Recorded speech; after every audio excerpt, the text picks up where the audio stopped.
Siyanibingelela nonke balaleli egameni lenkosi yethu Jesu Kristu oyinkosi nomsindisi empilweni zethu. Unkanyiso Bright Zulu lokhulumayo, ngihamba nomfowethu umhlengi Zondi. Sizocela ukuvula ngomkhuleko kubo bonke abantu abalalele njengamanje. Baba wethu osezulwini, malingcweliswe igama lakho Nkosi yethu Jesu Kristu. Umbuso wakho mawufike empilweni zethu sisemhlabeni. Sikunike udumo, sigcine imiyalelo nezimiso zakho njengasezulwini. Usiphe namhlanje isinkwa sethu semihla ngemihla, izwi lakho okuyilona ukudla, ekuyilona ukukhanya, imbewu ekumele ihlanyele empilweni zethu, siholwe izwi lakho, siyizimvu zakho sisemhlabeni, wena ungumelusi olungileyo. Baba, izwi lakho malikhanye empilweni zethu, linethe njengemvula inetha emhlabeni. Usiphe namandla okunqoba inhliziyo zethu, sikwazi ukuthanda nokuthethelela bonke abasonayo. Sinqobe inhliziyo zethu nemidlinzo nemicabango yethu eletha ukusoleka empilweni zethu, isiholela ekubhujisweni. Ngokuba umbuso Nkosi ungowakho, namandla nobukhosi kuze kube phakade. Amen. Ngizocela kubo bonke abantu abalalele, ikakhulukazi laba bokholo abathi basindisiwe uJesu Kristu, bayamazi uyinkosi nomsindisi empilweni zabo, basheshise bathatha amabhayibheli kuze sizohlola imibhalo, sibe nokuqonda konke okubhaliwe embhalweni, kuba siyavumelana yini nakho masithi siyakholwa lokhu okushiwoyo encwadini engcwele. Thina sithi yebo, amen, noma khona ungaqondi kwemibhalo. Sheshisa uthatha iBhayibheli lakho kuze sizoba nokuqonda. Nawe ungaqondi ukuthi yini ukukholwa, abantu mabethi bayakholwa yini le abakholelwa kuyona egameni lenkosi yethu Jesu Kristu. Nawe sheshisa uthatha iBhayibheli elikhona endlini kuze uzoba nokuqonda. Mungenalo iBhayibheli, vula ifoni yakho, udownloade ngefoni yakho iBhayibheli, inkosi mayivumile ithinta inhliziyo yakho, kuze nawe uzofunda, ngoba iBhayibheli liyatholakala nasefonini. Udownloade ngefoni uzofunda nawe, masifunda sonke kuze uzoba nokuqonda, amehlo akho ezoba nokubona inkosi mayivumile. Angihambi ke ngedwa, sengishilo ngihamba nomfowethu umhlengi. Bingelela nondaba. Amen. Ngibingelela bazalwane egameni likaJesu Kristu. Kukho ukuphila okubuye, onguyena ongumnini webandla, osinika ukuqonda nokuhlakani, asinike nokuphila okuphakade kulabo abakholwayo ngokweqiniso nabazinikelayo nasebezidelile ukuthi bafune ukuphilela uJesu Kristu. Siyambonga umusa asinika wona ukuze kufike lesikhathi inyama sahlangana nomphefumulo, siyazi intando yakhe, sifune ukuphilela yena, ngokuba ngaphandle kwakhe akukho ukuphila. Njengoba kungekho ukuphila ngaphandle kwakhe, simele ukuthi sazi indlela zakhe ukuze sisindiswe. Silokho sithule bona ubufakazi ukuthi munye uNkulunkulu, akanamphelezeli, akanamhlangabezi, akanambonisi, akekho uNkulunkulu osemva kwakhe noma ngaphambi kwakhe, konke uzakhele yena ngamandla akhe. Sibonga uNkulunkulu ngabaprofethi bakhe abangcwele asinike bona, naye bathumile ukuthi baphathe izwi lakhe kuze kube ukuthi kufika isikhathi sokuthi azifikele yena enyameni. Akhetha abapostoli ababezoba ofakazi ukuze baqhubeke nokushumayela ivangeli lokukholwa nelokuphenduka, ngokuba umusa ayewulethile kuthina abantu bakhe ukuthi sithole umusa, siphenduke ezonweni zethu, sibuyele ekhambeni okungcwele okuyinhloso kaNkulunkulu ukuthi thina siphile ngakho ukuba ngcwele, ngokuba ayikho enye indlela noma alikho elinye ivangeli ngaphandle kokuthi iBhayibheli liyindlela yokuphila komuntu emhlabeni.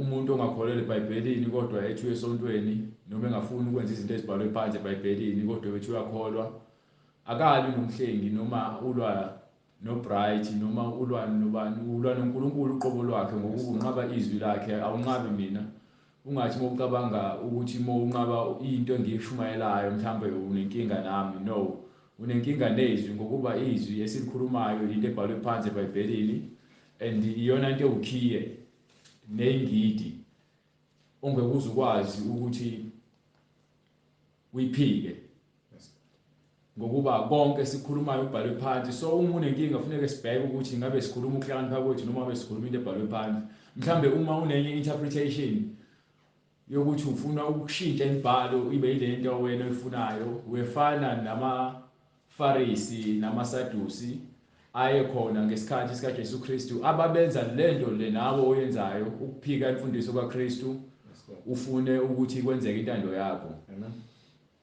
So siyambonga ke uNkulunkulu ngakho konke asenzele khona ukuze sibe nobufakazi asinike nesiphiwo sika Moya Engcwele uma ungenaso isiphiwo sika Moya Engcwele awakukholwa isiphiwo sika Moya Engcwele umoya weqiniso umoya wokwamukela izwi likaNkulunkulu njengoba linjalo ulenze umoya ongcwele uyaphila kwena yiwona umnyakazisayo uma ngikhuluma iqiniso lona likunyakazisayo haleluya glory to God haleluya haleluya ilona ekwenza ukuthi ke uzwe umoya engcwele enyakazisa amen njengoba ubufakazi bukhona eBhayibhelini ukuthi ngosuku lwePentecost bathi behlangene kwasengena umoya engcwele uqhamuka phezulu ezulwini wehlela kubona bonke baqala banyakaza bakhuluma ngezilimi njengokuba umoya obanika ukuphimisela so ilokho esikholelwayo iyona into esilandelayo imfundiso engcwele so kube khona umbuzo mayelana nesikhumbuzo usakhumbula konke ungakukhumbuza mhlawumbe ukuthi umbuzo ukuze uphendule ngale iBhayibheli isikhumbuzo siyini nokuthi isikhumbuzo senzelwani ukuthi abantu mabenza umsebenzi wabantu njengetiye ilathi ukukhumbula umuntu wakubo osewahamba noma i-unveiling izinto ezinjalo okay ziqonda ukuthini ziyatholakala encwadini ezwini haleluya God siyambonga umoya engcwele sibonga lo mbuzo muhle sobe singaqala ukuphendula so phinde suphendule futhi ngale iBhayibheli sinabe ngezwi ngokuba yonke into ibhalwe phansi yonke into ebhalwe phansi ubufakazi ngokuba umuntu othi uyaqonda ukuthi iBhayibheli liyindlela yokuphila futhi li-map noma li-navigator noma li-GPS ekuyiyona enika direction ikutshela ukuthi kuqala kuphi kuhamba kanjani uyapi kuphela kanjani udaliwe umuntu noma ke izaliwe ingane iqala lapho indaba ekutheni kufanele kuhlangana abantu abawuthimba uNkulunkulu wakha uAdam noEve kusukela enhlabathini wakha uAdam enhlabathini kwase kuthi ngobambo noma ubambo lukaAdam wakhipha uEve wamakha kwaphuma umuntu wesifazane kubambo lomuntu wesilisa emva kwalokho uAdam wazi umkakhe basebenzana amadodana kwaqhubeka so ukuze ke kube khona ukuphila fanele kube khona umuntu wesilisa nomuntu wesifazane umuntu wesilisa ungena kumuntu wesifazane umuntu wesifazane mase yabambe ngokuba unesibeletho lapho khona kufanele ngeke khona imbewu ufana nenhlabathi umuntu wesifazane umuntu wesilisa uphethe imbewu so umuntu wesilisa meqhitha imbewu ichithela umuntu wesifazane abambe umuntu wesifazane bese yakhulelwa mase kuba iprocess yokuqala kokuphila komphefumulo esiswini bese uphuma umphefumulo uze emhlabeni usuphumela ekuzoqaleni kwawo uhambo lokuphila so yaqala uhambo njengoba uhamba lo hambo lwakho kunendlela okumele uhambe ngayo ukuze ugcwalise ukuphila kwakho kunendlela ekumele uhambe ngayo so leyo ndlela ekumele uhambe ngayo uNkulunkulu uyibekile okuyena umdali wakho konke angithi. So uma uNkulunkulu edale konke uyena futhi onemiyalelo yokuphila yonke. Uyena futhi owaziyo ukuthi uyapi. Uyena futhi owazi isiphetho sakho. So uma uNkulunkulu ethi 26 lofuna ngithi isikhumbuzo bese ungifunela futhi le chapter 15 from verse 7. Uma uNkulunkulu uyena odale konke. Uyena futhi oletha ukuphila aphinda kuthathe ukuphila. Ukuthi ngizofa nini angazi kodwa ngiyaphila. And ukuphila kwami kuyintando kaNkulunkulu nomusa wakhe.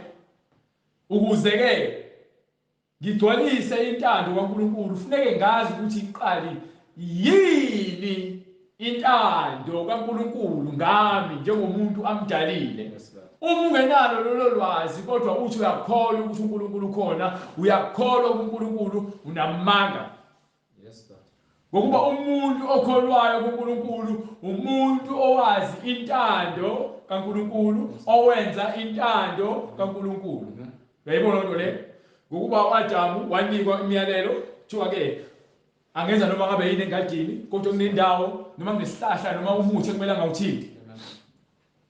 Baphuma ke endleleni bona. So uNkulunkulu kusukela lapho uzama ukusindisa umuntu ngokuba uzathi ke uAdamu usefana nomunye wethu. Kodwa ufana nomunye wethu ngokuba usekwazi ukuhlukanisa okubi nokuhle. Usefele esonweni. Ukufela kwakhe esonweni indlela yokuthi yena abuyele ekuphileni okuphakade. Kwabekwa inkemba ebukhali macala onke nomlilo. Kwathi uma engalula isandla sakhe haleluya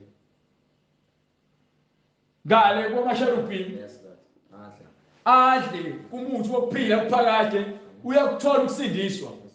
So kusukela lapho ke uNkulunkulu wenza indlela yokuthi abuyisele umuntu ekutheni aphinde athole ukuphila okuphakade ngokuba uNkulunkulu wakha umuntu. Makha umuntu awuye lapha kwincwadi yeGenesis. So uphendule lo mbuzo kahle ngeBhayibheli. Incwadi yeGenesis chapter 1 verse 26. Hallelujah.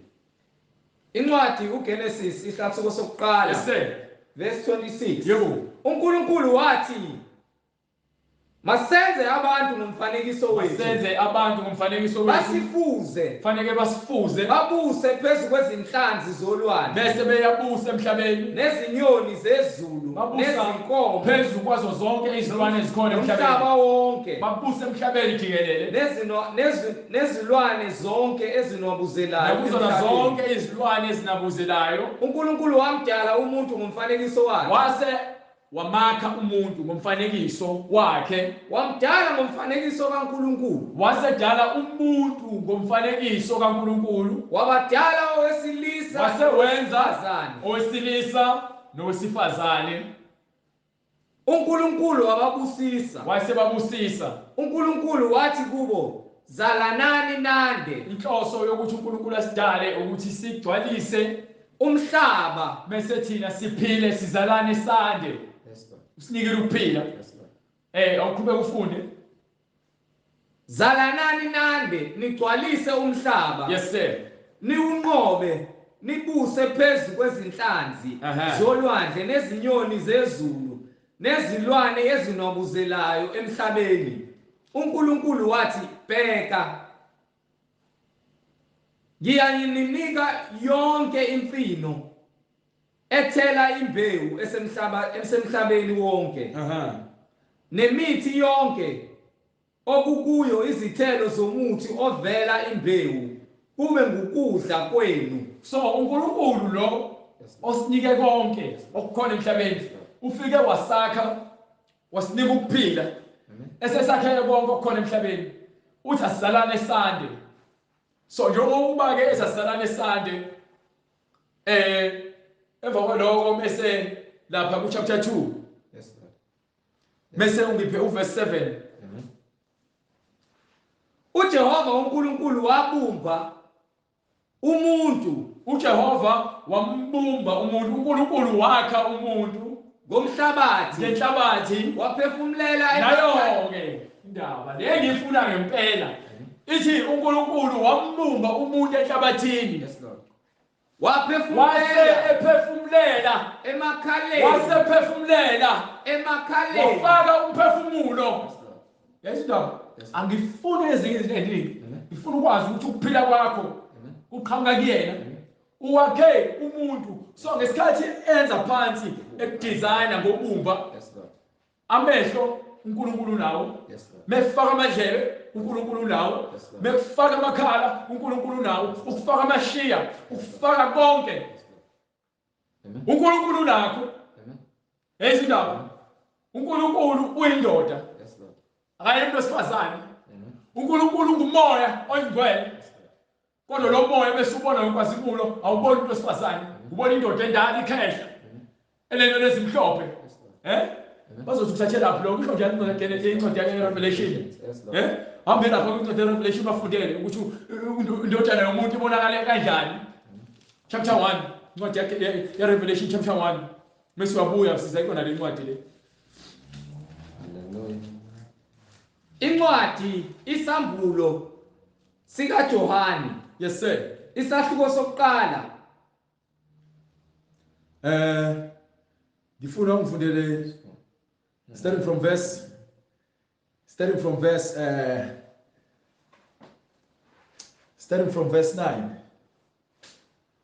No, starting from verse 6, from verse 10. Incwadi isambulo sika Johani isahluko sokuqala verse 10. Ngikumoya ngosuku lwenkosi ngezwa emva kwami izwi elikhulu kungathi elecilongo lithi yazi qala ufuna ukusheshe uhlale kuyona udabeni hamba uyehla pha ku verse 13. Hallelujah. Verse 13. Incwadi isambulo sika Johani isahluko sokuqala. Yes sir. Verse 13. Yebo. Nofana nendodana yomuntu. Verse 13 lo. Yes Lord. Yes sir. Nofana nendodana yomuntu ephakathi kwezinti zezibani embethe ingubo. Ofana nendodana yomuntu ephakathi nezinti zezibani embethe ingubo enjani? Ekhanyayo. Ingubo ekhanyayo ezinyaweni ezibophe ngebhande legolide okhalweni. Yes Lord. Mese ezibeleni. Yebo. Futhi ekhanda lakhe. Ikhanda lakhe lo muntu esibonayo inkazimulo kaNkulunkulu evezwa uJohane umpostoli. Futhi ekhanda lakhe nezinwele zakhe kumhlophe. Inwele zakhe zimhlophe njengoboya bezimvu. Njengeqhwa. Akushiwanga ukuthi umlungu. Abantu bese bethi ke hayi khuluma ngomlungu, akushiwanga ukuthi umlungu. Thiwa ke uboya bakhe izinwele zakhe ngathi ke inwele zezimvu. Ukuthi lalela. Akushiwanga ukuthi izinwele ezilengayo. No. Izinwele bhekisisa ngifuna ulalelelisise lento eshiwo la. Izinwele zezimvu yayibona imvu inwele zayo zikhule zibe imfukumfuku. Yes. Do you understand? So ngeke uzungitshela ukuthi umlungu lo, ufuna uzungitshela ukuthi umuntu omnyama kodwa ke lo uyinkazimulo. Yes Lord. Indlela iyona ile ndlela ebhalwe ngayo phansi. Yezona nto le. So lithi iBhayibheli ke. Amen. Futhi ikhanda lakhe nezinwele zakhe kumhlophe njengoboya bezimvu. Njengeqhwa. Iqhwa limhlophe. Yes sir. Amehlo akhe enjengamalangabi omlilo. Amen. Nezinyawo zakhe zifana nethusi. Inyawo zakhe zifana nethusi elikhazimulayo. Sengathi zazishiswe esithandweni. So uyabona ke imfanekiso kaNkulunkulu iwona lo. Yes Lord. Akhiwanga ukuthi ufana nobani, uchaziwe ukuthi inwele zakhe zimhlophe njengeqhwa. Ngathi futhi zimhlophe njengezinwele zemvu. Yes Lord. Nezwi lakhe linjengenhlokomo yamanzi. Izwi lakhe linjengenhlokomo. Yes Lord. Amen. Umuntu lo ophelele You understand? So bese kubera ngento leGenesis kuthiwa wakha umuntu ngomphefumulo ngomfanekiso wakhe. Wamqeda sese eqedile kwakho umuntu ukumdesigner ngokuba lento engiyiyona ngifana noNkulunkulu. Nawe ufana noNkulunkulu, umlungu ufana noNkulunkulu ngokuba singabantu bakhe. Singabantu sonke. uJehova uNkulunkulu wambumba umuntu. uJehova uNkulunkulu wasebumba umuntu ngomhlabathi. ngenhlabathi, waphefumulela emakhaleni akhe. wasefaka umphefumulo wakhe umoya wokuphila. umoya wani wokuphila. umoya wokuphila uqhamuka kuNkulunkulu. Yona lento ngifuna sigxile kuyona kakhulu. So uma ukuphila kwakho kuqhamuka kuyena, umele ukwenze intando yakhe, awunayo indirection. Ngokuba yini uNkulunkulu okunika imiyalelo njengokwakha kwakhe wena, njengoba wathi mebuza wathi yonke into yakhiwe esitolo, istove noma ifridge noma ifoni iphuma nemanual. Mephuma nemanual iyakutshela ukuthi ifunction kanjani ukuze isebenze, ukuze ukwazi na ukuyisebenzisa. Yebo lonto le. So kanjalo ke uNkulunkulu wamakha umuntu waqala ukukhuluma naye ngomlomo ukumtshela izinto ekumele azenze nekumele angazenzi. Ngokuba ingqondo kuwena iqhamuka kuNkulunkulu, inhliziyo kuwena iqhamuka kuNkulunkulu, ukucabanga kwakho kuqhamuka kuNkulunkulu, ukulalela kwakho kuqhamuka kuNkulunkulu. So wena ukuze ujabulise uNkulunkulu fanele lokho akutshela kona njengomshini akwakhile noma njengomuntu amakhile uzokwenza konke lokho akushoyo ngokuba ke uyena ofake umphefumulo wakhe emakhaleni akho. Ezolonto le. So uma efaka umphefumulo wakhe emakhaleni akho, wena uphila ngokuthanda kwakhe. Uma esethi uyakhipha lo mphefumulo noma uyawuthatha, kuyaphela ngalomzimba. Uyafa yini umphefumulo? Naku umbuzo. Uyafa yini umphefumulo? No. But lo mzimba lo ohleli kuwona uyafa. Ngokuba lo mzimba lo fanele ufe. Uphinde enhlabathini ngokuba enhlabathini uvela khona. Yilo kumele uphinde khona. So njengoba ke umphefumulo wokuphila awuphefumulela kumuntu. umoya wokuphila. Umoya wokuphila, umoya akubona umoya ngcwele. Umuntu umoya wokuphila. Umuntu wabanjalo umphefumulo ophilayo. Umuntu umphefumulo ophilayo. Ingakho kuthiwa umuntu uyi-2 in 1. Mubili kwinto eyodwa. Ngokuba umzimba lesibonayo but asubona umphefumulo lophila ngaphakathi. Ngokuba mawufa umphefumulo uyaqhubeka uphile. Kodwa ke inyama iyabona. Yayizona nto leyo. Umoya uyaphila. Kodwa ke lo moya wakho mawuphila, uma ungenayo imanual right, lo moya lowo awuphili ngendlela yamniniwo. So wena uma ke uthi uyakholwa, kodwa manje ungahambi ngemanual noma ngathini ngemiyalelo ebhalwe phansi eBhayibhelini ekuyiyona eletha ukuphila kwakho kube nenhloso. Yabo lonto leyo ingakho iBhayibheli lithi khona isihogo ngokuba lithi abantu bebeboshiwe benze izinto uNkulunkulu angahambisani nazo. Lezo zinto uNkulunkulu zimbi ngokuba akamjalelanga umuntu ukuthi enze lezo zinto. Ingakho kwincwadi ya Genesis chapter 6 emva kokuthi esewubhubhisile umhlaba, esethi umuntu wambona ukuthi umuntu onakele akafuni ukuye kubonakala. Genesis chapter 6 verse 5. Yebo uJehova wabona ukuthi ububi bomuntu kukhulu emhlabeni. Wasebona uNkulunkulu ukuthi ukonakala komuntu kukhulu emhlabeni, nokuthi zonke izizindlo zemicabango, nokuthi yonke imicabango nemidlinzo yakhe yenhliziyo yakhe, lokho kusenhliziyweni yakhe zimbi njalo. zimbi njalo. Zimbi njalo. Yayizona nto leyo. So uma ke ukuthi wena unikiwe ithuba lokuthi ukwazi izindlela zikaNkulunkulu, unikwe umusa ngokuba emva kokuthi uNkulunkulu esewubhubhisile umhlaba wokuqala ngamanzi wazisola, wayesethi ngeke asawubhubhisa umhlaba ngamanzi. Kodwa kwi-New Testament uthi nakwi-Old Testament kwincwadi ye-Isaiah uthi umhlaba uzobhubha ngomlilo. Isiphetho sokubhubha komhlaba umlilo. So manje na-ke sesiyabuya sesiza ngapha ekutheni-ke njengoba sinemeni yokuphila konke esikwenzayo lemhlabeni sikwenza ngentando kaNkulunkulu. Uma singakwenzi ngentando kaNkulunkulu ukwenza ngentando yakho. Sesiyakhetha-ke sesiyabuzana okuphi okulungile ukuthi senze intando kaNkulunkulu noma senze intando yethu. Sekumele sazi nawe sekumele uzibuze. Amen. Uma ukuthi ngempela uthi wena uyamthanda uNkulunkulu uyamsaba uNkulunkulu and ufuna uNkulunkulu akulungise ngokuba uphilela yena uphila ngenxa yakhe, uzokwenza njani? Uzoqhubeka wenze intando yakho ephambene nentando kaNkulunkulu noma uzokwenza intando kaNkulunkulu le uNkulunkulu ayifuna ukuthi wena uyenze?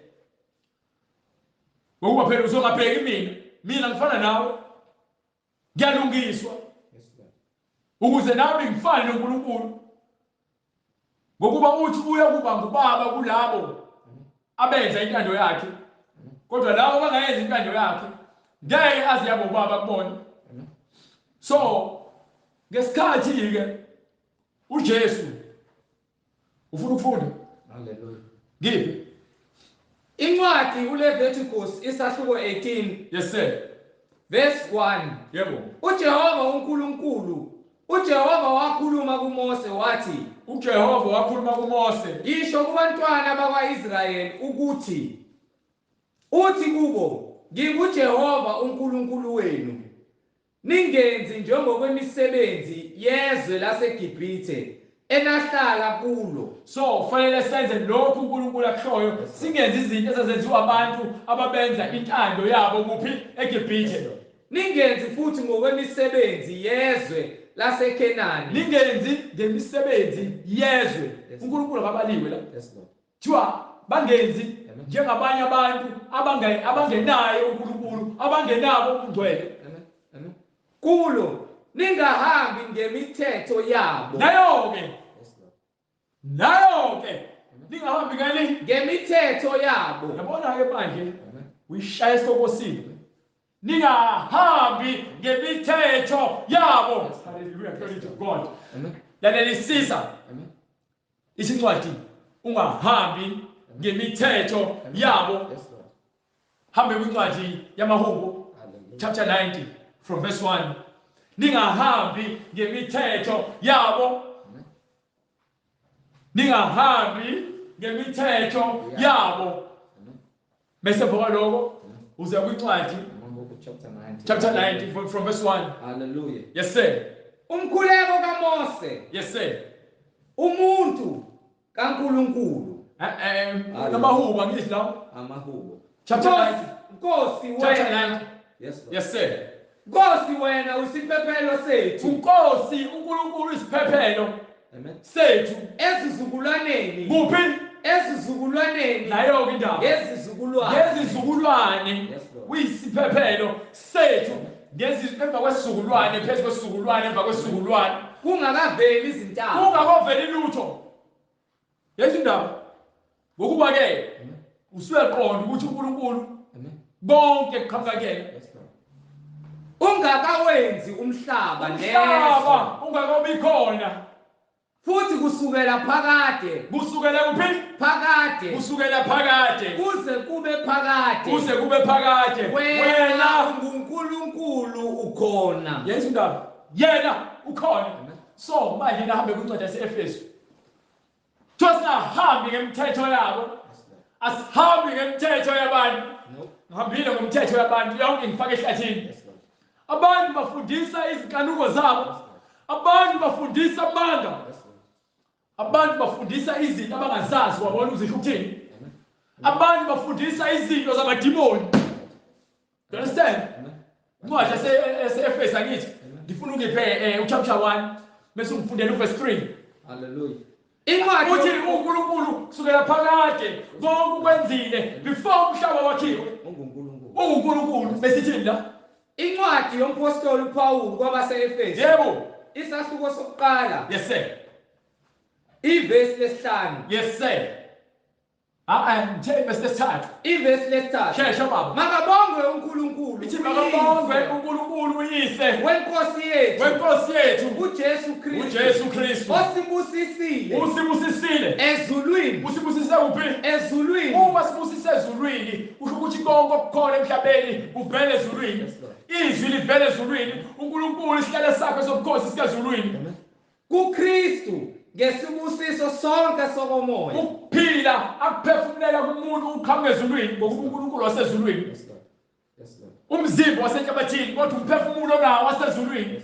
Yingakho lo mphefumulo uma uboshiwe emhlabeni uyaphansi kwabafileyo ikehayidise esifogweni ngokuba yini umphefumulo wakho uboshelwe phansi enhlabathini. Uboshwe kanye noSathane ngokuba uSathane nengelosi zakhe baboshiwe. Balindele isikhathi sokwahlulelwa. So uma wena umphefumulo wakho ungenayo uNkulunkulu wena ngithi umshini iBhayibheli imanual. So uma wena ungaphili ngemanual uphila ngogesi ontshotshiwe. Uphila wena ngendlela yobukhoshosho. Ngeke uzubuyiselwe esitolo. Ngokuba ireceipt lokuthi uqhamuke esitolo unalo. Awunalo ireceipt lokuthi uthenga kule sitolo wena. Awunayo imanual yokuthi wena uhamba ngale ndlela le ekhandwa ngayo noma imap. Uzohamba kanjani ezulwini ungenayo imap yezulwini? Incwadi uLeviticus isahluko 18 verse 4. Yes sir. Nenze izahlulelo zami. Nigcine imithetho yami. Fanele senze izahlulelo zakhe sigcine imithetho yakhe ukuba nihambe ngayo. Ukuze sihambe ngani? Ngayo. Sihambe ngani? Ngayo. Funeka sihambe ngemithetho kaNkulunkulu. NginguJehova. Mina nginguJehova uNkulunkulu wenu. Amen. Ayisho la. So manje na ke uma ethi ngale kwincwadi yaseEfesu sibusisiwe kusuka ezulwini kuKristu. Bese athini emva kwalokho? Osibusisile ezulwini kuKristu ngezibusiso sonke sokomoya. Isibusiso sonke sokomoya. Njengalokho esikhethela. Njengalokho lalelisisa kahle lana ke uthi njengalokho asikhethela kuyena ngothando. Wasikhethela kuye ngothando ngaphambi kokusekelwa. Before umhlaba wakhiwe nakho konke uNkulunkulu usikhethele kuyena wasithanda wafuna ukuthi thina sibe njani? Sibe ngcwele. Wathi ufuna sibe njani? Ngcwele. Manje uzophila kanjani ukungcwele ungalazi iBhayibheli? Amen. Uzohamba kanjani ekungcweleni ungayazi imanual yakho noma ungenayo imap? Uzowazi kanjani umthetho? Uzomsaba kanjani uJehova? Uzowazi kanjani uma ngingekho siphila ngemithetho yabantu? Ukuthi la ekhaya kaDlamini noma ikaZondi siyahlawa la ekhaya. Umuntu wesifazane befika la ekhaya ufuna simngenise ngembuzi. Uma ke umuntu wesifazane eshonelwa indoda fanele ke aphume ayoshada ngaphandle. Angabusaba wala ekhaya. Sesiyamdivorce siyamkhipha. Manje la ke yonke lo nto leyo ngenza isibonelo. Imfundiso zabantu. Ngoba iBhayibheli ayisho into kanjalo. Lezo lonto leyo. Ngokuba yini imfundiso yomuntu yenza lokho okuzajabulisa inhliziyo yakhe ukuze engezukhompромisa ukujabula kwakhe ahleze ejabulile. So manje amesethu uJesu Kristu esekhuluma ke ngesikhathi wathi ngelinye usuku sifuna ukugxila le ndaba yemfundiso zabantu. Wathi uJesu Kristu evakashisiwe noma emenyiwe. Esekuzodliwa. Basebethi abaFarisi. Kwenziwa yini abafundi bakho bangazigezi izandla uma bezodla?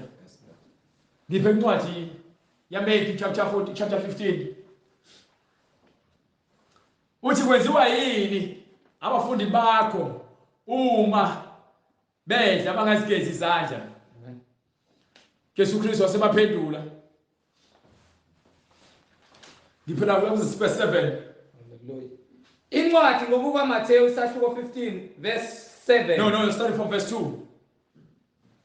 Verse lesibili. Yes, sir. Yini kuba abafundi bakho beqe isiko labadala na? Usiko labani? Labadala. Nayo inkinga futhi. Izinto esifundiswa ubani? Abadala. Usiko labani? Labadala. Angilona usiko lweNkulunkulu, angitsheje indaba. Ingakho ke sithi uma ngifunda iBhayibheli noma ngifundisa ngeBhayibheli, Yes, Lord. afanele ngisho into engizojabulisa mina. Amen. Kufanele ngifundise lento ebhalwe phansi ngokuqonda ukuthi ngiyayizwa yini ukuthi ithini lento le. Ngokuba baningi abantu abaphatha iBhayibheli baphambanise imfundiso zikaNkulunkulu, baqashe ngamanga bebefundisa ngeqiniso. Baqasha emangeni kodwa baphethe incwadi yeqiniso. Yes, Lord. Yayizwa ngisho. Baqashe ngamanga Yes, Lord. kodwa bafundisa ngeBhayibheli. Yes, Lord. Amen. Bathatha iBhayibheli baphendule into efuna uyibona. Yes, Lord. Angitsho izolo le ukuthi njengoba sishumayela bese sithi hayi ngoba lisho iBhayibheli abantu besifazane abangagqoki ngendlela abagqoki ngendlela ehloniphekile sithi hayi asinankinga nalonto le. Amen.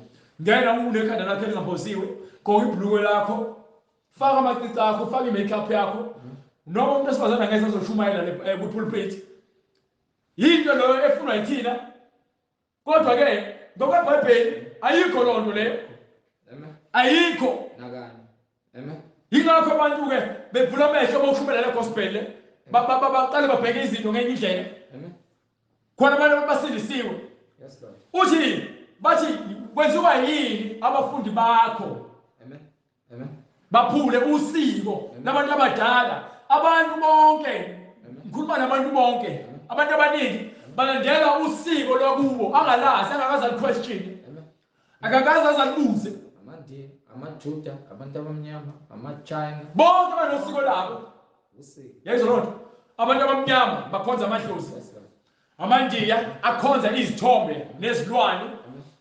Amen. Ikhona le eBhayibhelini. Yes, Lord. Yayizwa lona le. Abelungu bakhona. Abantu abamnyama bakhonza nabanye abantu njengabantu abakhonza kaShembe. Bebefundisa ukuthi ke abakhonze namadlozi. Amen. Imfundiso yomuntu le. Yes, Lord. NgeBhayibheli kuthiwa singazakheli umfanekiso. AmaRoma akhonza isithombe. Yes, Lord. Abuka isithombe sodongeni. Akholwa ukuthi oNkulunkulu bathathu. Akholwa ukuthi ke uJesu uMaria wazala uNkulunkulu. Confused. Ukudidiseka. Imfundiso zabantu lezo. Ngoba iBhayibheli kusobala bonke ekumele sikwazi ngokuba akukho lokho abakukholwayo nalokho abakushoyo. And iBhayibheli ezinye izinto abafundisa ngazo eziphambene neBhayibheli liyaziphikisa. Yes, Lord. Hallelujah. Yayizwa lento le. So amaChina nawo akhonza isithombe sikaBuddha. Yes, Lord. Bashisa impeho. Amen. Amen. Abase-Afrika Amen. banendlela abenza ngayo izinto. Abanye bayathakatha. Abanye ukuthakatha nje ukwenza yonke into ephambene nokulunga. Yeah. Yeah. Ngabe ushisa impepho, ngabe uphatha imithi, ngabe uyahleba, ngabe awukholwa, ngabe udla abantu.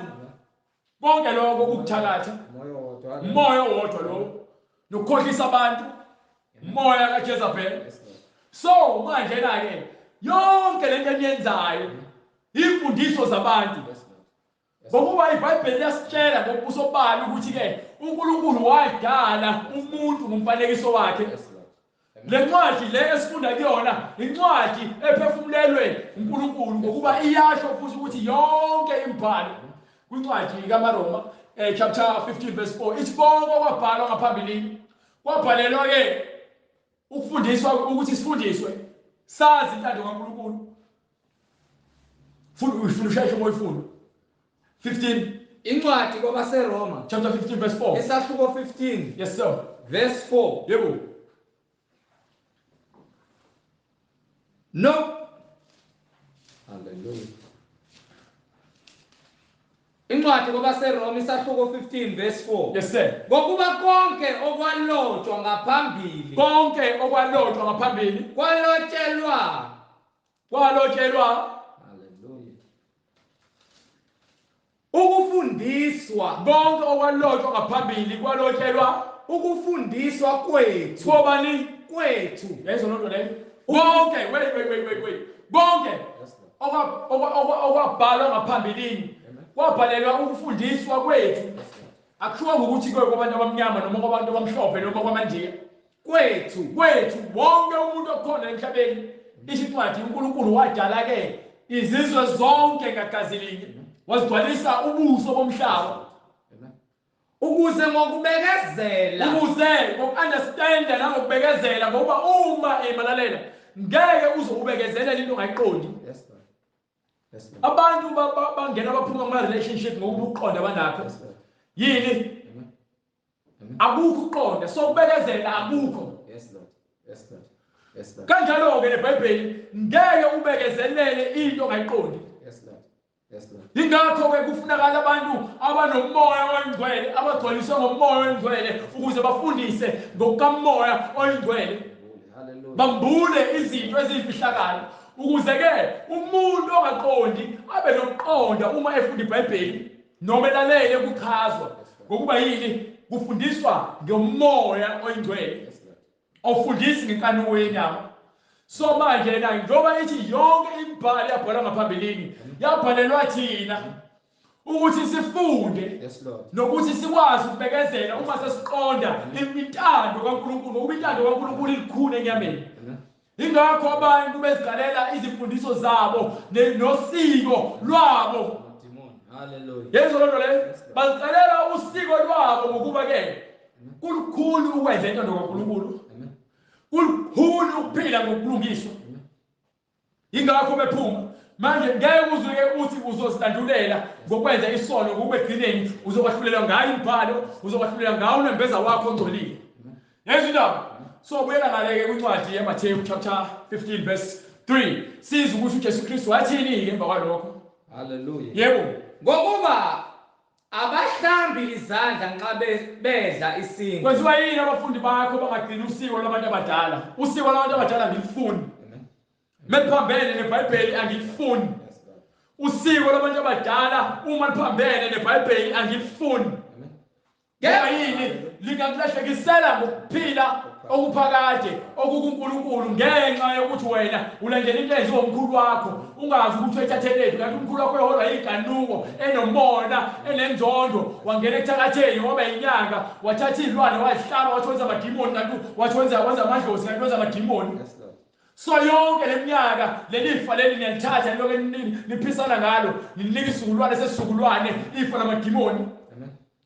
lelo hlabelayo emsamo Yes, Lord. yebo waphendula wathi ngokuba akekho uNkulunkulu wathi akafaka isiphandla ebhayibhelini No. akushiwo ukuthi umuntu akafaka isiphandla usiko lwabantu abadala bantu bakini Yes, Lord. kumanje lokho bantu bakini abekho ezulwini Amen.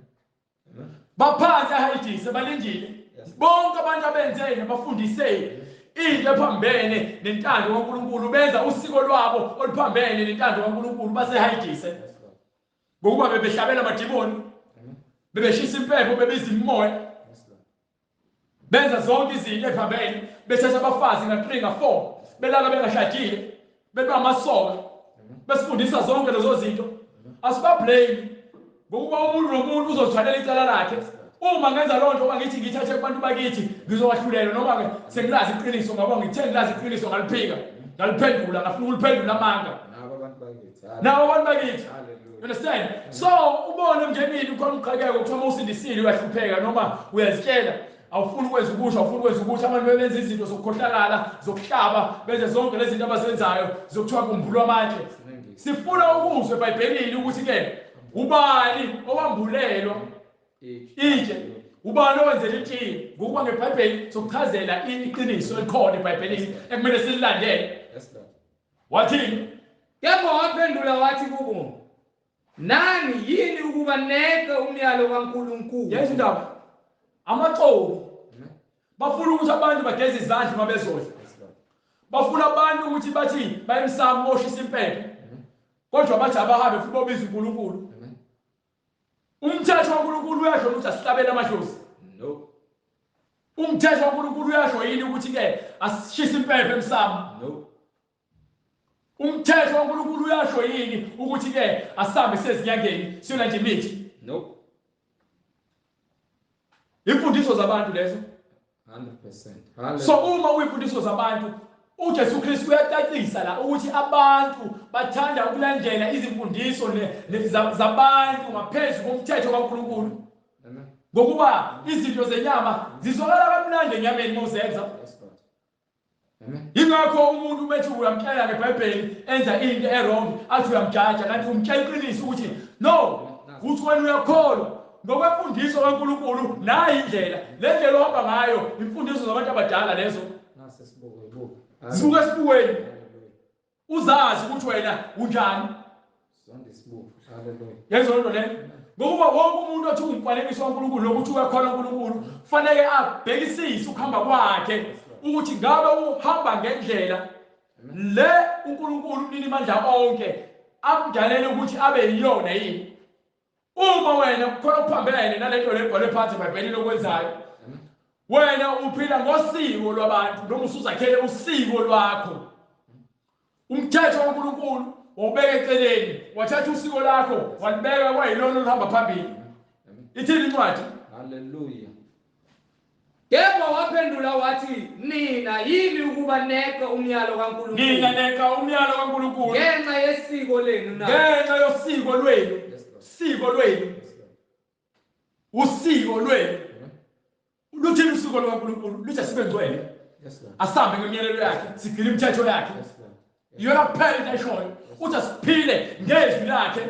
Usiko lolo kaNkulunkulu. Ngalokho anogcina izimiso zakhe Gcinani izimiso zikaNkulunkulu nezahlulelo zakhe. nezahlulelo zakhe. Uma umuntu ezenza Uma umuntu azigcina lezo zenzo nezahlulelo, uyakuphila ngazo. uyakwenza njani? Uyakuphila ngazo. Kumele ukuphila ngezwi ngokuba wena waqhamuka ngezwi. Ukuphila kuwena okwezwi. NginguJehova. Ngikubani? NginguJehova. So ungitshela ukuthi wena uthi ukhonza uNkulunkulu kodwa ukhonza amadlozi, uhamba izinyanga, uhamba abathakathi, uhamba abaprofeti bamanga abathandazela amanzi, ufaka intaba esinqeni. Uyagaba emzimbeni. Uthi ke usiko la ekhaya. Usiko la ekhaya ngokuba nenza izinto zokuthakatha. Yes, God. uNkulunkulu ungcwele. uNkulunkulu ukhuluma into eyi-1. Amen. Uqedile. Yes, Lord. Akekho umuntu owafa eBhayibhelini kwathi uyabuyiswa. No. Nimbuyisa nimsaphi? Asikakamboni. Nimbuyisa nimsaphi? Asikakamboni. Amen. Ukuba phela uyedwa umuntu owafa wavuka. Yes, Lord. Akabuyiswanga, wavuka ngokuthi wavuswa umoya engcwele. Yes, Lord. Amen. Ngikele ukuthi ubani omaziyo eBhayibhelini ukuthi wafa Wangavuka isiqu se. emva kwaloko kwathiwa ke ahambe kwahlatshwa imbuzi. Amen. Kwathiwa siyambuyisa angene ekhaya abe nomndeni. Yes, Lord. Kodwa simboni. Niyadla niyamncisha ukudla. Nimhlabela kanye ngenyanga. Nangenyanga. Nimhlabela ngoba nakuthiwa udiniwe. Kodwa la ekhaya. Menphaka animbala amaplatini enu. Abanye babeke iglasi yesiZulu bathi ke baphuza abantu abadala kanti kukhona umfuko waphuza. Siyayazi yonke lo mkhuba ikhona eBhayibhelini. Izinto bezenza lezo. Sinengisi. Hallelujah. So abantu bashintsha umyalelo kaNkulunkulu bawenze imfundiso zabo. Amen. Noma bangafuni ukufaka umyalelo kaNkulunkulu bafuna ukubhanqa konke. Hallelujah. Yenza lento le. Hallelujah. So manje ithini incwadi? Hallelujah. Ngokuba uNkulunkulu wathi, yazisa uyihlo nonyoko. uNkulunkulu uthe hlonipha uyihlo nonyoko. Nokuthi othuka uyise noma unina makafe nokufa. Umuntu owenza izinto ezingalungile kubazali bakhe, Yes, Lord. umuntu owenza into engalungile kuNkulunkulu ufana nomuntu ofile. Yes, Lord. Ngomthetho omdala kwakumele ugcotshwe ngamatshe. Kwakumele ubulawe noma ushiswe noma ulengiswe emthini. Thuqa lesiwe umuntu olengiswe emthini. So manje uma wenza lezi zinto lezi eziphambene nokulunga, ufele esonweni, ufile, uboshiwe. Yes, Lord. Isigwebo sakho isihogo uma ufa ungazange uze uphenduke ezonweni zakho. Amen. Yena ndlela ezokusindisa ukubona ukuthi uyisoni, Yes, Lord. uzisole uphenduke. Amen. Kodwa uma ungaphenduki uqhubeka ukuphila ngale ndlela le engcolile, ngale ndlela le edukisayo, uthuka abazali, uphuza utshwala, udakwe, ufebe, ulale ngaphandle emshadweni, uqamba amanga, uqhubeka uhlaba amadlozi, uthakathe. Amen. Wena usuzibophile, uzibophezele ekutheni wena awungeke uzuphile ngemanual kaNkulunkulu. Uzophila ke ngosiko lwakho olakhile. Inkanuko zakho. Yenzo lento le. Hallelujah. Kepha nina nithi oshoyo kuyise noma kunina ukuthi kungumnikelo lokho ungabe usizwe yimi ngakho. Yayibona ukuthi bathi umuntu umesiza abazali bakhe ubenzele ifavor. Akasababoni ubukhulu babo. Yena usazibona ngathi ungaphezulu kwabazali bakhe. Kanjalo nabantu ke engizokwenza isibonelo exactly ngale nto le. Abantu abayesontweni bafike banikele. Kodwa ukuphila kwabo kuphambene nentando kaNkulunkulu. Bacabanga ubenzele ifavor uNkulunkulu ngokuthi banikelile ngemali zabo ngoba basebenza kahle. Nokuthi beze esontweni ngesonto kodwa still baphuma befana akukho ukufundiswa ngezwi elingcwele. Abazilutho ngale esikhulumayo ngoba yini baholwa inyama bayaliphathi iBhayibheli kodwa umfundisi wabo ukuyela esikoleni ukufundisa ngeBhayibheli. So une skill noma unekhono lokuqamba amanga ngokubukela esikoleni uqamba amanga. Pressure abantu abadala. You understand? So ngesikhathi ke isho nje iBhayibheli khona abantu abasimebezele abazali babo izinto azitshela ukuthi ke wenza ifavor. Noma esontweni umenikelile wenza ifavor. Yena usengcwelisiwe ngalokho. No. Umuntu awungcweliswa ngokuthi uyanikela noma mhlambe upha abantu ukudla. No. Inhliziyo yakhe ufakazela ukuthi uhamba ngendlela uNkulunkulu athe ehamba ngayo yini ekuyiyona ekuyisele ekutheni wena uphile ngemiyalelo nangezimiso zakhe ngaphansi komthetho wakhe. Iyona ke into ebuyisela uNkulunkulu leyo. Iyona lento lethu umntwana ukuthi uthande umakhelwane wakho njengoba uzithanda wena. Ungabi inhleli, ungabi umfakazi wamanga, ungahluleli ngendlela engafanele. Ngokuba yini bonke onakho ngaphakathi yizwi lokulungiswa. Uthi incwadi uNkulunkulu ulungile ngayo yonke imisebenzi yakhe. So uNkulunkulu uzokhazimula kanjani wena uqamba amanga ufebe? Uthi uyakholwa. Hallelujah. Akayikwazisa uyise noma unina kanjalo. Kanjalo nilenzela abayize. Niyenzele Nilenzela abayize. bathatha izwi likaNkulunkulu. Izwi likaNkulunkulu. Yima. Hallelujah. Bathatha izwi. Amen. Balenza libe yize. Amen. Izwi likaNkulunkulu alisenayo impact noma umthelelo empilweni yakho. Alisenayo indima elidlalayo. Awusabusabi uNkulunkulu. Ngenxa yani? Ngenxa yosiko lwenu. Wenza izinto ezibambene neBhayibheli ngenxa yosiko lakini. Niphakiwe ekutheni nifuna ukukhonza abadimoni noma nifuna ukukhonza uNkulunkulu. Nifuna ukwenza konke. Thixo jikoze kube nini? Nimancika ncika. Uma uNkulunkulu uNkulunkulu wakho mlandele. Uma ubhala uSathane ewubaba wakho mlandele. Yenza indaba. Ingakho incwadi ithini? Hallelujah. Bazenzise. Hlehla. Ayikwazisa uyise noma unina. Umuntu akayokuhlonipha yini uyise nonina agcina imiyalelo yabo ngokuba nencwadi ezakhe ikhuluma the same thing ukuthi wogcina imiyalelo yabazali bakho ndodana yami okwazi imiyalelo kayihlo ndodana yami ukuba yona iyogada ekusingathi. So sengigcina nina imiyalelo yabantu usiko lwakini lungaphezulu kwaNkulunkulu. Mekukhulunywa ngoJesu Kristu wenza ihlaya ethi hayi ngikhuluma ngezinto zabelungu uJesu wamaJuda. Kanjalo nilenzela abayize izwi likaNkulunkulu. Nilenzela abayize izwi likaNkulunkulu ngesiko lenu. Ngesiko labani lenu. Ezindaba. Bazenzisi. Nina ningabani? Bazenzisi. Ningabazenzisi. Waprofeta kahle ngani uIsaya ethi. Wasekhulunyiwe ngani isiprofeto uIsaya wakhuluma ngani wathi ke lesi sizwe singidumisa ngezindebe zomlomo. Lesizwe lesi esikhona manje badumisa uNkulunkulu ngokukhuluma kuphela. Kepha inhliziyo yaso. Kepha indlela abahamba ngayo ikude nami. Abahambi ngendlela ebhalwe phansi eBhayibhelini.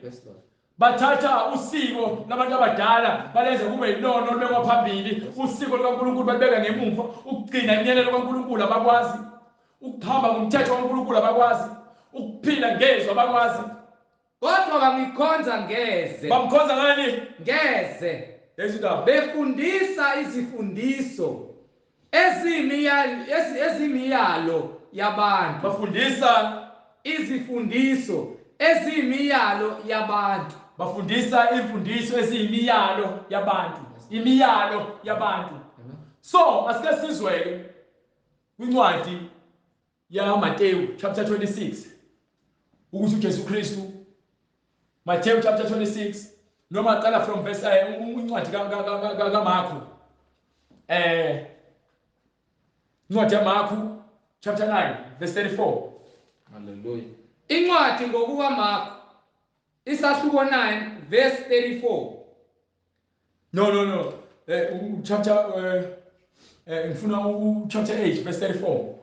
Chapter 8 verse 34. Chapter 8 verse 34. Yes sir. Wayesebiza isixuku nabafundi bakhe wathi kubo, uma umuntu ethanda ukuza emva kwami makazidele athabathe isiphambano sakhe angilandele. Nangu mofuna ukwazi ukuthi wena intando kaNkulunkulu noma cha. Ithi incwadi, uma umuntu ethanda ukuza emva kwami, uma umuntu ethanda ukuhamba indlela kaNkulunkulu, makazidele, makashiye yonke into yasenyameni, athabathe isiphambano sakhe, athabathe isiphambano, angilandele. bese landele bani? uJesu. Yes, Lord. Uma ungafuni ukulandela uJesu, uma ungafuni ukulandela uJesu, ithi incwadi kaJohane chapter 8 from verse 32. Incwadi ngokukaJohane isahluko 8. Yes sir, verse 32. Verse 32. Funda baba. Niyakulazi iqiniso. Nayo indaba ithi niyakulazi iqiniso. Neqiniso liyakunikhulula. Iqiniso lento esikhulumayo into ebhalwe phansi eBhayibhelini ekumele uyazi ekuyiyona ezakhulula kulomthwalo othwele ukwenza zonke izinto ozitshelwe usiko labantu bakini ababezifundise bona ngokukhohlakala kwabo nokungazi mhlambe nokuduka. Amen. Uyafundiswa manje indlela kaNkulunkulu ngoba ethi uma umuntu efuna ukuza emva kwami makathathe isiphambano sakhe azidele. Uma uzidele uyazinikela. Yes, Lord. Amen. Ngaphandle kokuzidela ngeke uze wena ukwazi ukujabulisa uNkulunkulu. Yes, Lord. Uzoqhubeka wena wenza izinto ezijabulisa inyama. Yes, Lord. Kodwa uNkulunkulu akekho empilweni yakho. No. Yezwa indaba. No.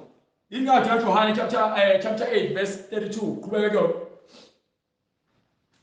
Incwadi ngokukaJohane isahluko 38 verse 39. Incwadi ngokukaJohane isahluko 8 verse 33.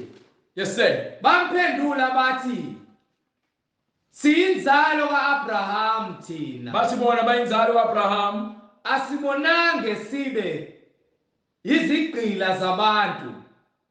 Wena usho kanjani ukuthi nizakuba ngabakhululekileyo na? Yes sir.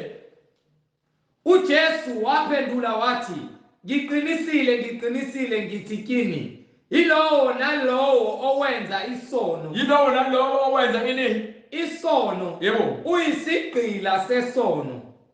Isigqila kambe asihlali phakade endlini. Isigqila asihlali phakade kuphi? Endlini. So uma uyisoni uphila ngokwenza isono, indlu kaNkulunkulu ngeke uzuhlale kuyona phakade.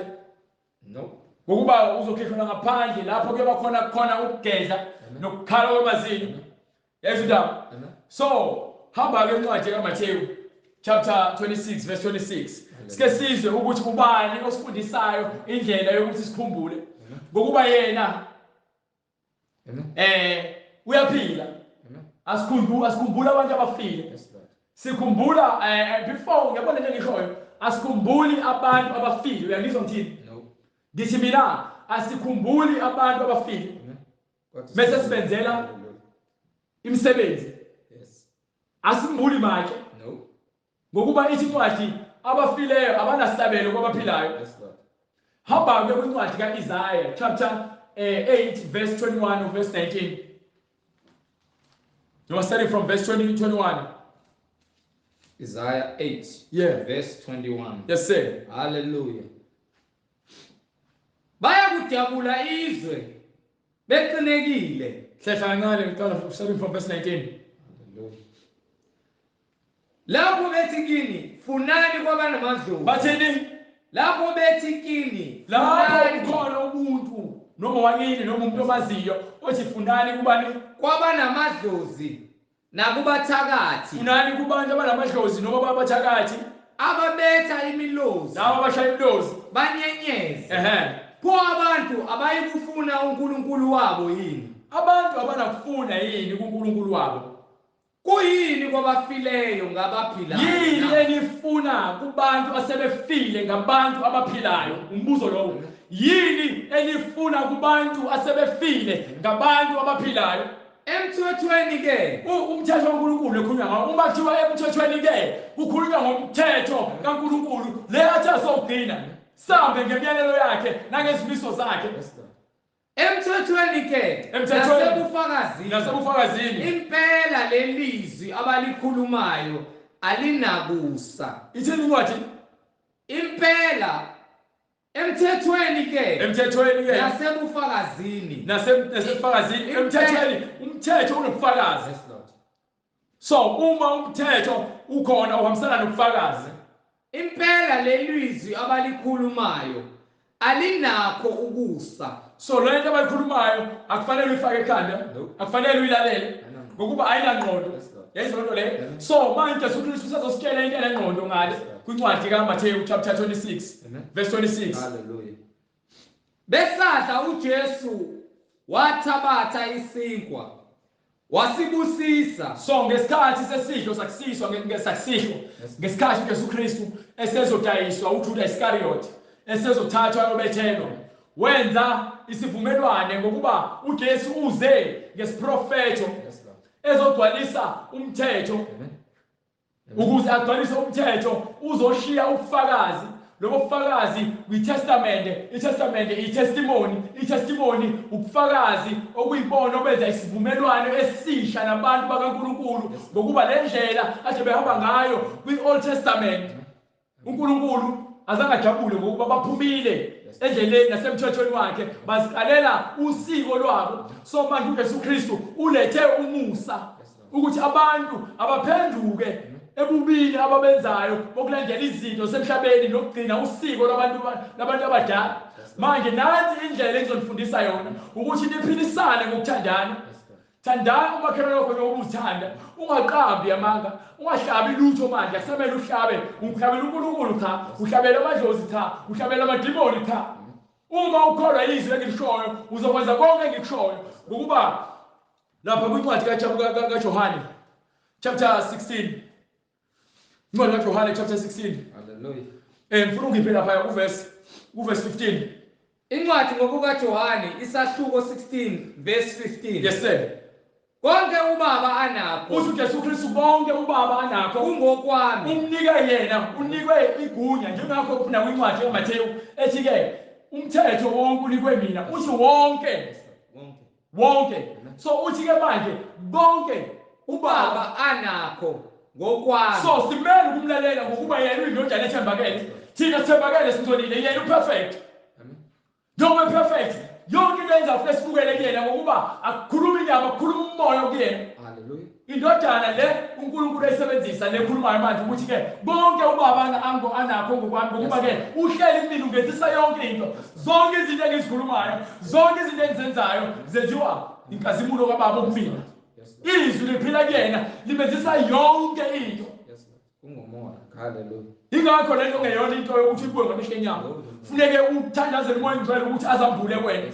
Ngokuba uyasho iBhayibheli bese ke ifika ingilosi Maria ithi lokho okuthwele akubona komuntu but ingane kaMoya oNgcwele. uJesu Kristu indodana kaNkulunkulu. So simele umlalela ngokuba yena uyena kuphela ufike ngalowo ndlela. Hallelujah. uMoses uthi ke uNkulunkulu uyakumthumela uyakulethela umunye uprofeti ofana nami ngokuba uMoses wayekhuluma face to face noNkulunkulu. Yena nimlalela. Hallelujah. Yena anomlalela ngokuba ungamlaleli uyakulahlwa.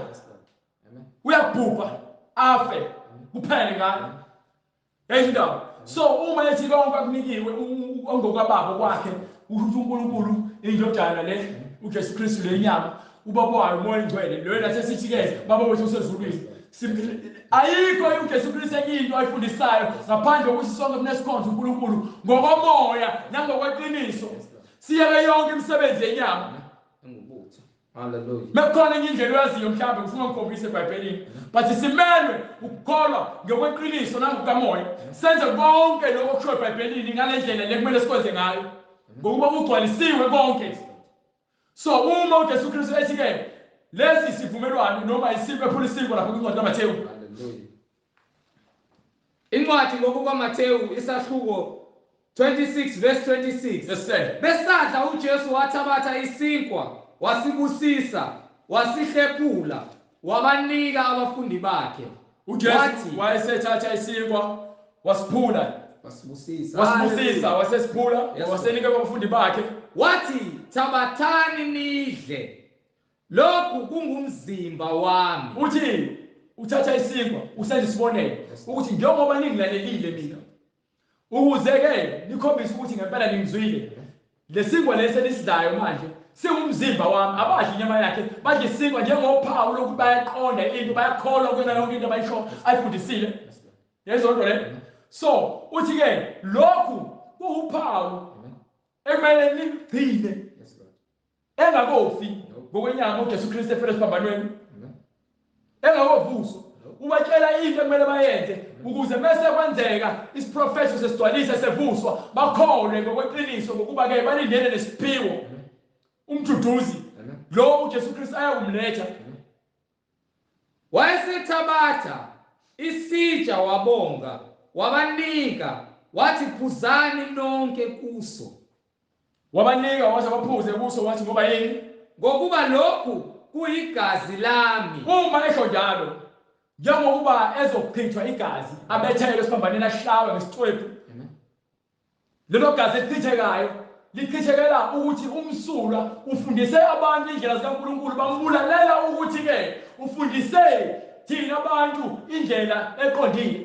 Kodwa khona kunjalo sachitha igazi. So labo abakholwayo kuyena baphuza lelo gazi elichithekele esiphambanweni, kodwa hayi ngokwenyama, baphuza ngokamoya, ngokuba bayakholwa. Bonke abantu bethiwa bakhava igazi likaJesu Kristu, bakhava iqiniso, bahamba ngokweqiniso, bahamba ngokuqonda ukuba uyena kuphela owafela abantu, efela izono zabo, ukuthi abatshela iqiniso engazange aze one, wafela izoni. Ngokuba lokhu kuyigazi lami lesivumelwano. Igazi lani? Lesivumelwano. So ingakho bethiwa-ke usithi akukho kulahla uma uKristu uJesu. Akukho ukulahla ngokuba wena usuvumile ukuthi uyisoni. uJesu Kristu uyena ozokuphola ngalezi zinto lezi azifundisile eBhayibhelini. Zona zonke izinto azigcwalisile ngokweBhayibheli, wena uzozigcina, uzomsaba uNkulunkulu, uzothandaza uNkulunkulu ngokuqonda. Elithululwa ngenxa yabaningi. Igazi ethululwa ngenxa yabanjani? Yabaningi. Igazi elithululwa ngenxa yabantu bonke. Kukho ukuthethelelwa kwezono. Kukho ukuthethelelwa kwezono. Uthi-ke washo kanje, akusho ukuthi wena uthethelela izono noma uphila esonweni. No. Kanti wayekela ukuthi unesihoko uma ungafuni kwenza intando yakhe. Uthi enye incwadi kaJakobe, hambe kwincwadi kaJakobe, incwadi kaJakobe chapter 1. Hallelujah. Ngifuna ukukufundisa enye into eshiwo uLonduzana uJakobe. Chapter 1 verse 18. No, chapter 2 verse 19. Hallelujah. Incwadi ngokukaJakobe. So umuntu bathi bakholwa ngentombi ngithi. Yes, Lord. Namadimoni ayakholwa. Yes, Lord. Yes, Lord. Yezwa into le, odevil bayakholwa. Bakholwa yini? Funda laphansi.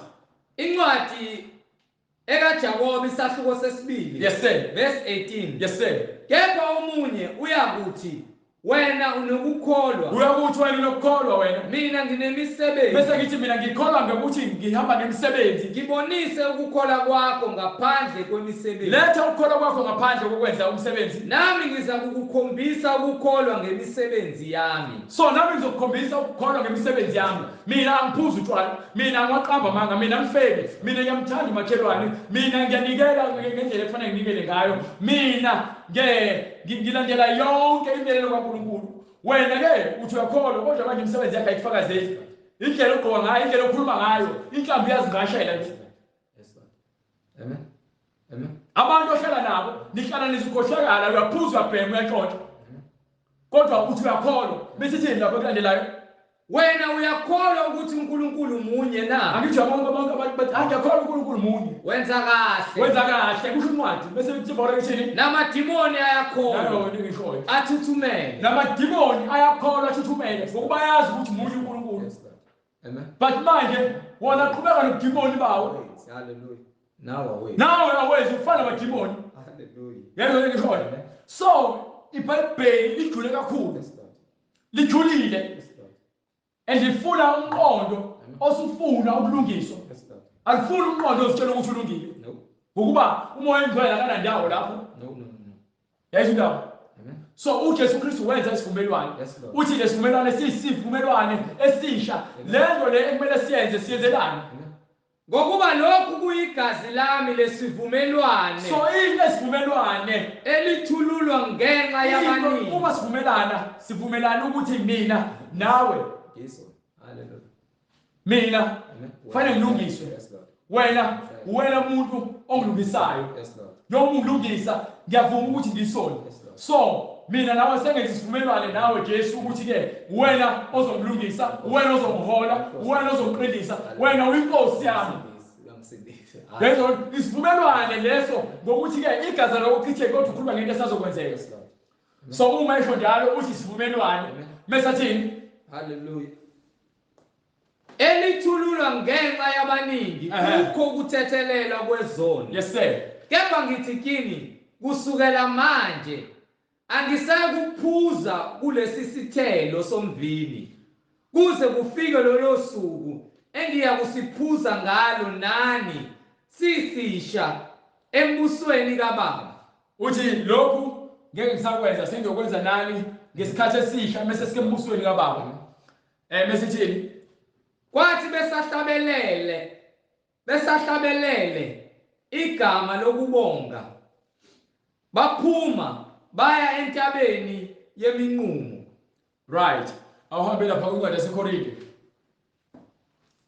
chapter 8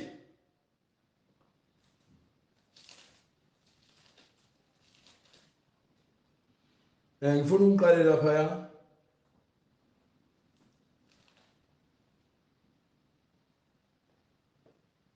starting from verse 7. Hallelujah. Incwadi yokuqala kwabaseKorinte isahluko 8 verse 7. Yes sir. Kepha lokho kwazi akukho kubo bonke kodwa abanye lokhu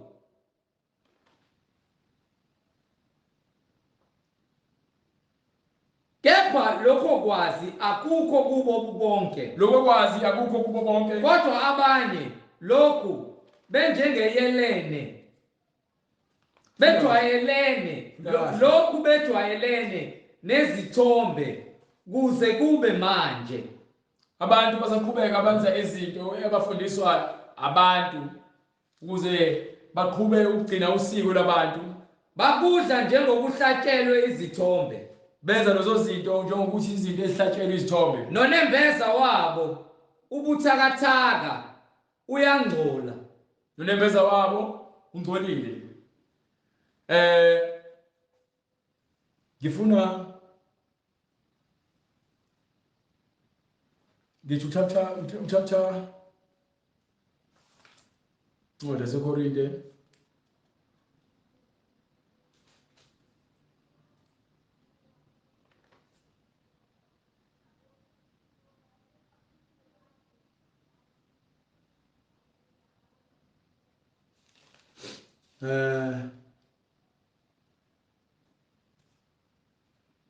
Starting from verse 1, chapter 8. I'm going to look at from verse 1. Hallelujah. Incwadi yokuqala kwabaseKorinte isahluko 8 verse 1. Yes sir. Maqondana nokuhlatshelwa izithombe. Siyazi ukuthi sonke sinokwazi. Ukwazi kuyamkhukhumeza kepha uthando luyakha. Uma umuntu ethi wazi utho kakazi njengokuba kufanele ukuba azi. Kepha uma umuntu ethanda uNkulunkulu No. Awabe lapha ku chapter 11. Ngifuna ungiphe from verse. Ngifuna ugcwalise incwadi kaMathewu chapter 26 verse 26 ukuthi lokhu sikwenzelani lokhu kwesidlo sakusihlwa ngokuba isidlo sakusihlwa iyona into esiyenzayo ukuze sigcwalise isikhumbuzo sikaNkulunkulu noma sika Jesu Kristu. Yilo ufuna ukuthi starting from verse 24.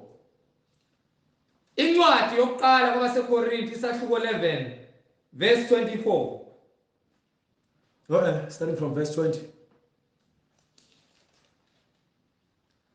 Ngakho ke nxa nibuthana ndawonye akusikho ukudla isidlo senkosi lokho ngokuba ekudleni kwenu yilowo nalowo uthatha okwakhe ukudla ngaphambi omunye alambe. So manje sibheka ukuthi isidlo lesakusihlwa uJesu Kristu asenza isivumelwano nabafundi bakhe sisho ukuthini, senziwelani, senziwa kanjani ukuze kube khona ukuqaphela ngokuba isona sivumelwane nendlela esikhumbula ngayo uKristu kuphela leyo. Asihlabe lutho, asicelebrate uChristmas, asicelebrate iPasika, asicelebrate iMandela Day, asicelebrate lutho ngaphandle kwaKristu. Mina uqobo lwami ngiyasikhulumela ngicelebrate uKristu kuphela. Sona sikhumbuzo leso. Isona sikhumbuzo. Akusho ukuthi asambe sombulike siyobheka uKristu ngoba uKristu akekho ethuneni. Akusho ukuthi asibheke odongeni isithombe ngoba uKristu akekho esithombeni. Ngofile sengophilayo manje naphakathi. Uthi usho njalo. So uma yena ngophilayo uthi ke umpostoli Paul bese bafundisa abantu baseKorinte lapha ku chapter 11 verse 20. Hallelujah. 21. Amen. Ngokuba ekudleni kwenu yilowo nalowo uthatha okwakhe ukudla ngaphambili omunye alambe omunye adakwe. So uma sizodla isidlo sakusihlwa isapha noma Lord's Supper noma isidlo sikaNkulunkulu noma isidlo senkosi sidliwe ebusuku, asidliwe ekuseni, asidliwe emini, sidliwe ebusuku ngoba isapha isidlo sasebusuku. So wesontweni lakho uma lizosidla ekuseni liphambanisa imfundiso kaNkulunkulu. Ayikho into ozosenzela yona ngaphandle ukuthi uyibhekisise eBhayibhelini ukuthi yenziwa kanjani.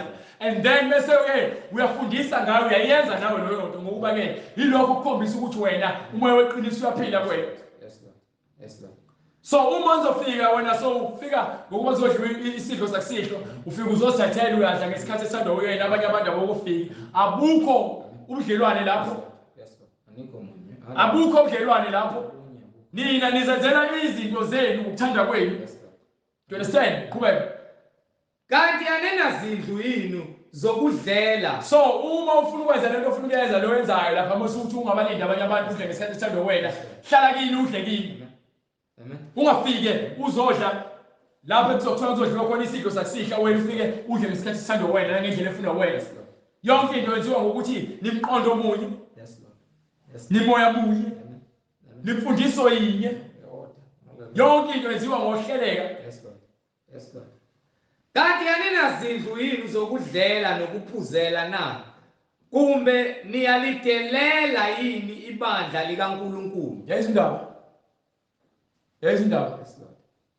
Amen. Qhubeka. Nijabhise abangenanto na? Qhubeka. Ngizakuthini kini na? Nginibonge na?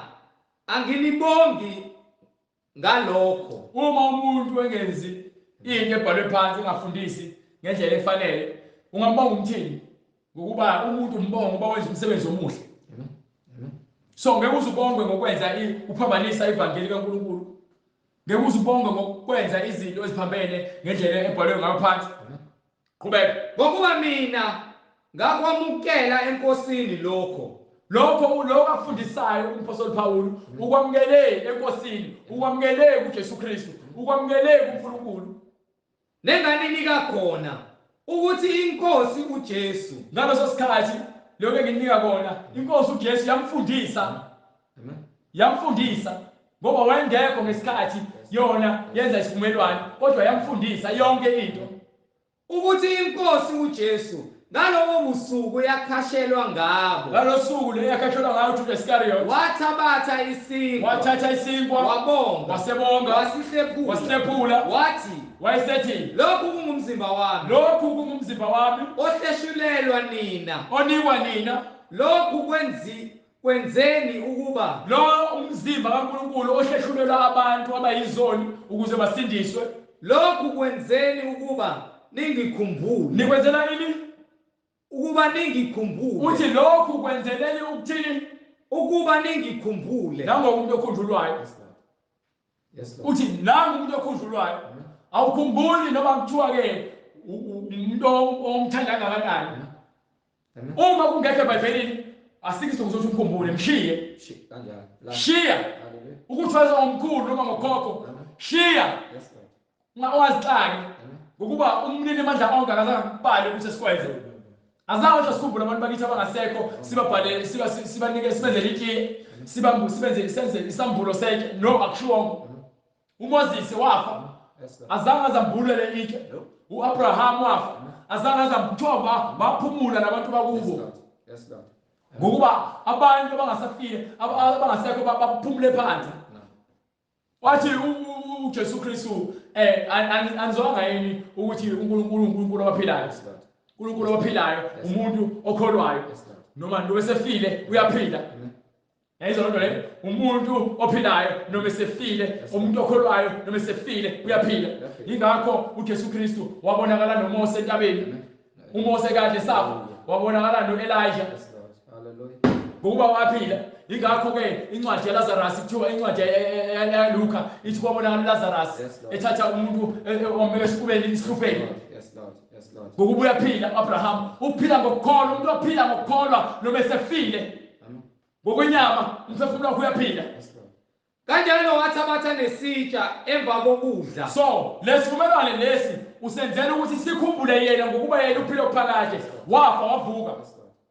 kanjalo wathabatha nesitsha emva kokudla kwakusihlwa yes sir wathi lesi sitsha siyisivumelwano esisha lesi sitsha isivumelwano esisha egazini lami egazini lakhe lokhu kwenzeni ngezikhathi zonke uthi lokhu sikwenze nini ngezikhathi zonke simkhumbula nini ngezikhathi zonke akhethekile ayikho into okuthiwa ngephasika kunosuku olukuthi no isivumelwano esisha sisho uNkulunkulu simkhumbula noma inini Amen. so nina nigcina iphasika njalo ngesikhathi senu nina nigcina isabatha njalo ngesikhathi senu nina celebrate uChristmas njalo ngesikhathi senu nina beValentine nebakaSathane Hallelujah. lokhu kwenzeni ngezikhathi zonke nina into ekumele nenze ukugcina usuku lwenkosi ngokuthi nenze isidlo sakusihlwa lokhu kwenzeni ngezikhathi zonke enisiphuza ngaso ukuba ningikhumbule ukuze senzeni ukuba ningikhumbule ubani okhunjulwayo inkosi uJesu sikejile Hallelujah. uthi konke lokho esikwenzayo sikwenzela ukukhumbula yena Yes, Lord. uyena kuphela okhunjulwayo ngesidlo sakusihlwa Yes, Lord. le ukuthi abantu benze itiye esontweni Amen. ayikho Yes, Lord. Hallelujah. ayikho Ayikho. bazenzela nje imfundiso zabo ayikho eBhayibhelini emabandleni asiyazi Hallelujah. so manje ke yonke into esiyifundisayo nento esichazayo sithatha phansi eBhayibhelini Amen. ngokuba uthi kwincwadi kaRevelation Hallelujah. chapter 1 verse 18 futhi usheshe Hallelujah.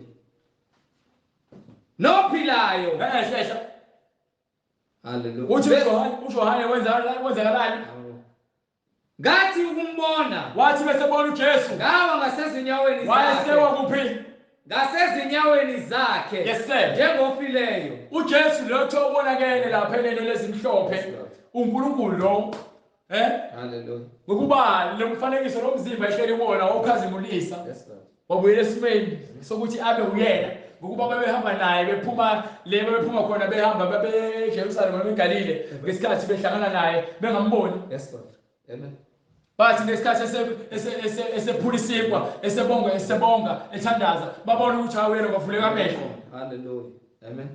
Amen. so nakhona ukuze ubone ukuthi uJesu Kristu uNkulunkulu ithi incwadi uyena kuphela obonakalayo Yes, Lord.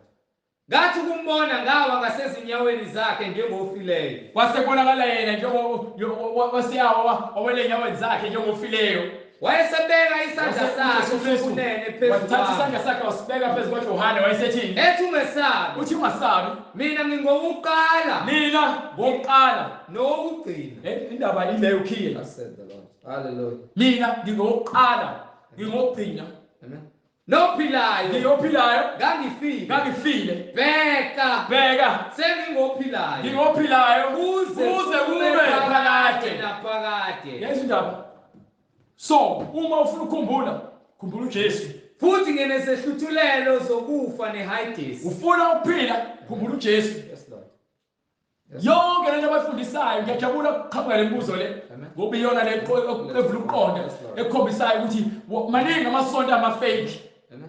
afundisa imfundiso zosiko labantu abangazilutho ngemfundiso kaNkulunkulu Amen. abayimpungushe Yes, Lord.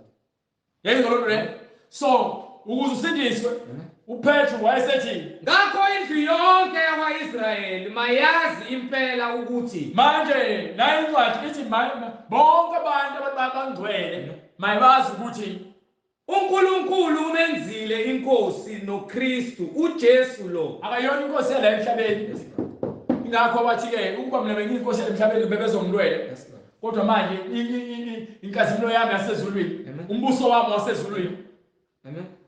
uNkulunkulu umenzile inkosi noKristu so uma uJesu usezulwini lo. akukho amakhosi amabili ezulwini No. akukho ihlelo eziwu-2 ezulwini zobukhosi sinye Yes, Lord. yezi indaba Yes, Lord. so le gama lithi Jesu Amen. igama likaNkulunkulu le umenzile inkosi noKristu uJesu lo enamethela nina esiphambanweni lalela igama lithi Emmanuel Yes, Lord. igama likaNkulunkulu Yes, le Lord. igama lithi Kristu Yes, Lord. igama likaNkulunkulu le igama lithi-ke Emmanuel lithi lisho ukuthi imani huyushwa uNkulunkulu unathi uJesu umsindisi umhlengi so uma umsindisi ubani obuye umsindisi Kristo ugcotshiweyo. Hallelujah. uKristu igama lithi uKristu ogcotshiweyo so uNkulunkulu onathi ongumsindisi ogcotshiweyo yena owokuqala nokugcina Amen. owefile ophilayo Amen. yini engiyifunayo Manje kuzobe phakathi naphakathi. kungakho-ke ithi uNkulunkulu umenzile uJesu inkosi nomsindisi Yes, Lord. uJesu lo enamethelayo esiphambanweni ehe sebekuzwa bahlabeka sebekuzwa bahlabeka enhliziyweni bathi kuPetru nakwabanye abapostoli bathi kuPetru nabanye abapostoli madoda bazalwane madoda bazalwane siyakwenze njani na yini ekumele siyenze na uPetru wayesethi uPetru wayesethi phendukani iyona nto ekumele niyenzeke le phendukani yilowo nalowo wabhaphathiswa egameni likaJesu Kristu Hallelujah. kukho ukuthethelela kwezono zenu Yes, Lord. Yes, Lord. Yes, Lord. khona niyakwamukeliswa ukuze niyophiwa isiphiwo sikamoya oyingcwele ngokuba isithembiso ngesenu lesithembiso esenu nonke nesabantwana benu bonke abantu esabo bonke isithembiso lesi esekusamukela isiphiwo kuqala before kube ugcwalisa isithembiso esabo bonke abakude bonke inkosi uNkulunkulu wethu eyakubabiza bonke inkosi uNkulunkulu wethu iyakubabiza wafakaza nangamanye amazwi amaningi wasefakaza ngawo wonke amazwi abafakaza ngawo wabayala wayethi wathi zisindiseni lesizukulwane esiphambeneyo zisindiseni kulesizukulwane esiphambeneyo yes sir so sithemba ukuthi uNkulunkulu uyambula ngokuba konke eqhamuka kuyo konke kwakhe ngowakhe Amen. umphefumulo omino wakhe Senze isivumelwano. isenzo sami uma siphambene nemfundiso yakhe angene owakhe Amen. ngokuba-ke angenzi intando yakhe Yes, Lord. so siyambonga uNkulunkulu uyothi-ke uma usufuna ukuphenduka noma usawuzizwa ukuthi uyaphenduka Amen.